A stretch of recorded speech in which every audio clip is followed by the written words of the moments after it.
Welcome back. You're watching Global Eye. Moving our focus to the Russia-Ukraine war and support from the United States now. Nearly 20 former U.S. officials have written an open letter urging the U.S. to arm Ukraine before it's too late. The senior officials say that they have been closely watching Moscow's foreign policy and the danger it poses to the U.S. as well as its allies.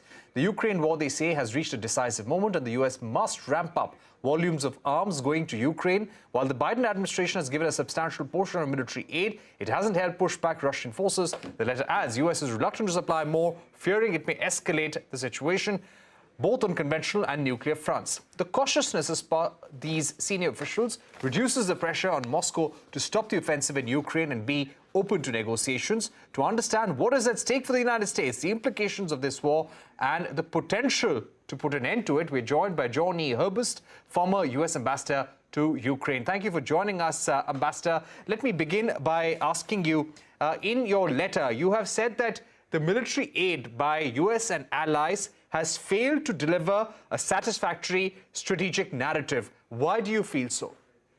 It's very simple.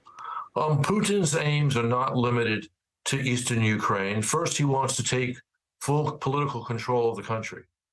But worse than that, from the standpoint of the United States, he wants to exercise substantial influence over our NATO allies that used to be part of the Soviet Union, the 3 Baltic states, and also NATO allies that used to be part of the Warsaw Pact, which was under Kremlin control in Soviet times.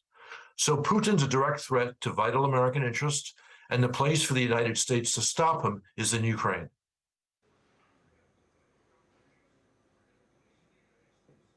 All right, Ambassador, billions has been extended to Ukraine, the government there, in terms of military aid. What should be the next level of assistance when it comes to monetary aid to ramp up military activity and also equipment? What kind of equipment would you want the U.S. to share with Ukraine as the next step in this war?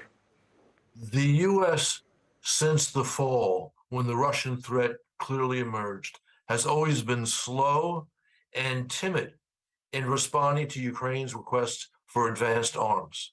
So we only began to send Stingers to Ukraine right after, in early February, just before the big invasion. And the things that Ukraine needs now are things they've been asking for months. They need fighter jets, the MiGs that our NATO allies have.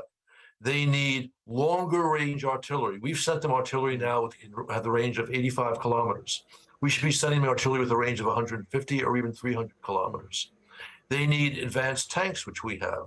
They need armored personnel carriers, which we have. All these things we can provide, and we've been, again, timid about providing. And this is a strategic mistake.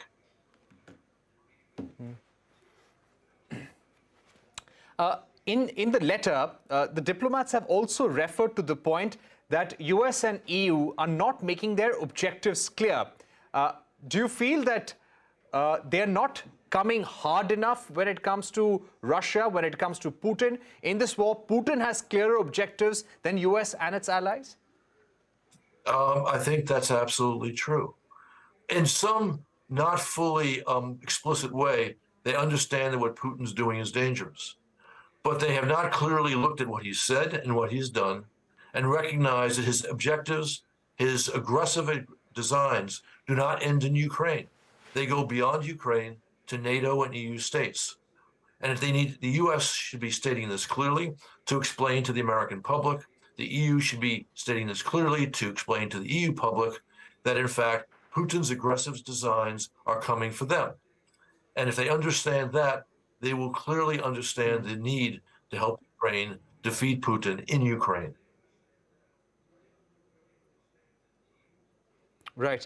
At what stage of the war are we? Do you see Putin coming to the negotiating table seriously? According to some estimates, the way the war is going on may continue till the end of 2023.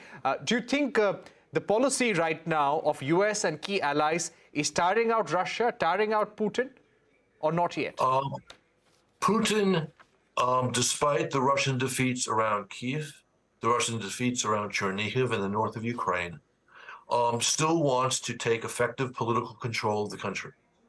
The only way to dissuade him, to force him to negotiate, is to defeat him on the battlefield. As long as he thinks he can win by war, he'll continue the war. That's why the most important thing now is to help Ukraine with all these advanced weapons to stop the Russians in Ukraine. Then we can talk, then the negotiations become a real possibility.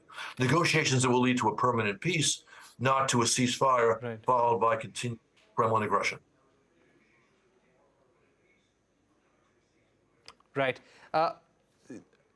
As you've said in your letter, that US and allies have been worried about a full-blown escalation. Do you think US should be ready for that, considering the long-term impact in case Russia succeeds in this war or manages to continue this war for as long as it wants? We definitely need to be prepared for a long struggle. Because again, Putin's aims that are hostile to the United States, to the EU, and to NATO. We need to be concerned about escalation, but the best way to prevent escalation is to defeat Putin in Ukraine. Right. Ambassador, my final set of questions now. When it comes to Vladimir Putin and Russia, there have been several packages of sanctions that have been imposed against the Russian government, the oligarchs, Putin's family, Putin himself, Russian businesses. So many private sector companies have pulled out of Russia. What more can be done in order to put diplomatic and economic pressure on the Russian government? The one thing that really has not happened are sanctions on most Russian banks. That's a step that could be taken. That's related to the SWIFT payment system. People have been reluctant to do that. I think it's time for serious consideration of that step. Right. Thank you very much, Ambassador, for joining us here, giving us your view on what needs to be done at this decisive moment in the Russia-Ukraine war. You're urging the United States and key allies of America to seize this moment and further arm the Ukrainian government and the military. With that, it's a wrap on this edition of Global Eye. Thank you for watching. Goodbye.